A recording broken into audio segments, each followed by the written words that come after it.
Dis-toi que la manifestation, c'est instantané. Ta manifestation, elle est déjà là.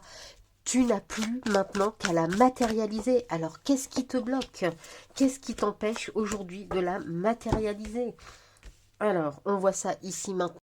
Tu matérialises pas ta manifestation. Pour l'instant, elle est en commande, hein, ta manifestation. À partir du moment où tu te dis, c'est bon, j'ai ça, eh bien, c'est que tu l'as. Mais la matérialisation, ben forcément, ça peut prendre un tout petit peu plus de temps, même si en termes de temps, le temps est relatif et n'existe pas vraiment. Mais on sait que, ben, en fonction de tes blocages, de tes croyances, de ce qu'on t'a inculqué, ça peut, on va dire, prendre plus ou moins du temps pour la matérialiser. Bien sûr, c'est toi qui définis le temps. Si tu as envie que ça dure 10 ans, bah ça durera 10 ans. Si tu te dis, ok, je vais plomber ça et en un rien de temps, ma manifestation sera matérialisée, alors elle sera matérialisée. Donc du coup, qu'est-ce qui t'empêche clairement là aujourd'hui de la matérialiser? Eh bien, ta manifestation, clairement, là maintenant, c'est tes actions dispersées. Peut-être que tu as tendance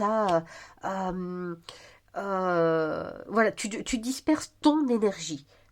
Tu mènes des actions par-ci, des actions par-là, et c'est pas très, je veux dire, euh, c'est pas très aligné en fait avec ce que tu veux. C'est pas aligné avec ce que tu veux.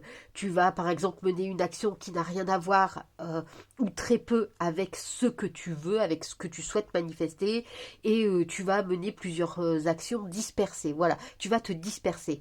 Donc là maintenant, tu dois reprendre le contrôle de tes actions. Dis-toi que dans la loi de l'assomption, tu n'es pas obligé de mettre les choses en action. Tu peux simplement manifester, dis-toi que les opportunités viendront automatiquement à toi. Ça viendra à toi d'une façon ou d'une autre. Maintenant, si tu t'écoutes et que tu écoutes ton toi intérieur, que tu écoutes ton intuition, tu peux aussi avoir des idées, te dire tiens, je mettrais bien ça en place et je ferais bien comme ci, je ferais bien comme ça.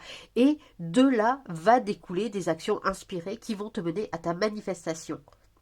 On te dit aussi que tu es dans une zone de confort karmique, hein. Tu es dans cette zone de confort où tu te dis, ben tant que c'est comme ça, je connais cette zone, donc je n'en sors pas. Tu n'oses pas franchir le pas. Et du coup, le fait de ne pas franchir ce pas, le fait de rester dans cette zone de confort fait que ben tu restes avec tes croyances, tu restes dans cette routine qui, même si elle ne te plaît pas forcément, eh bien, c'est la routine que tu connais, c'est la routine.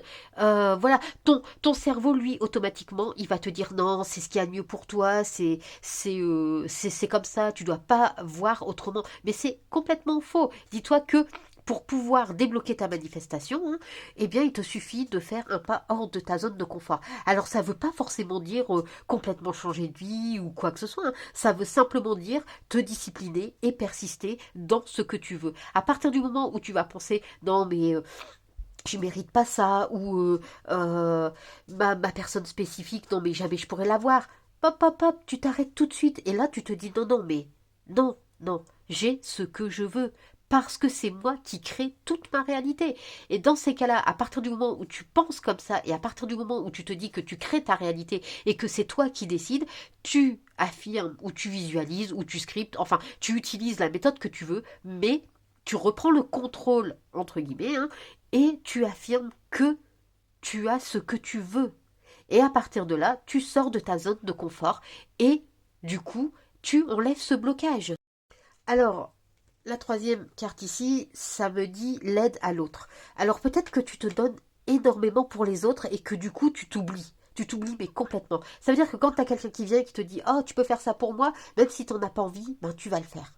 Et tu rends service, tu t'effaces, tu es toujours là pour les autres, c'est toi qui t'occupes de tout, et au final, eh bien, tu n'existes plus. Dis-toi qu'à partir du moment où tu t'effaces et où tu t'oublies, ben, automatiquement, comment tu veux manifester quelque chose si tu t'oublies?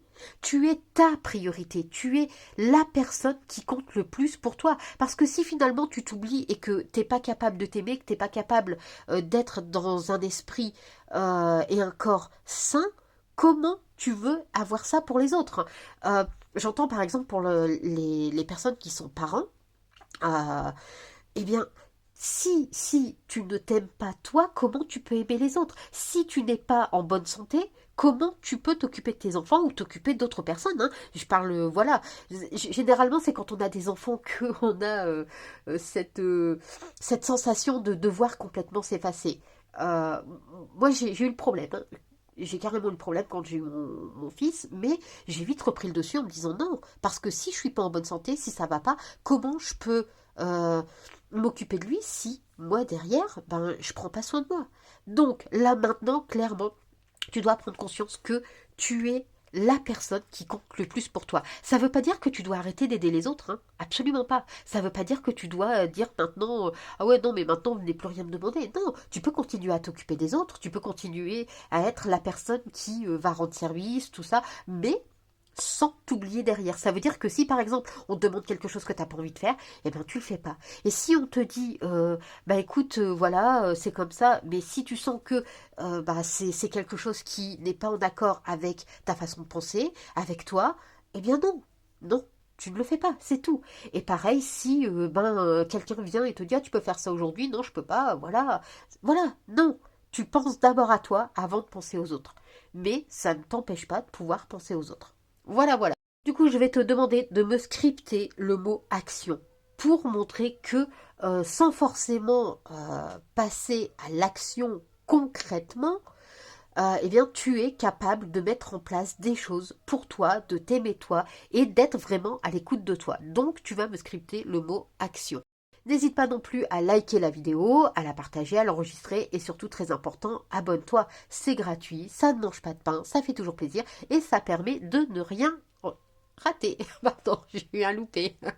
En tout cas, moi je te dis manifeste, persévère, surtout n'abandonne pas et je te dis à très vite. Bye!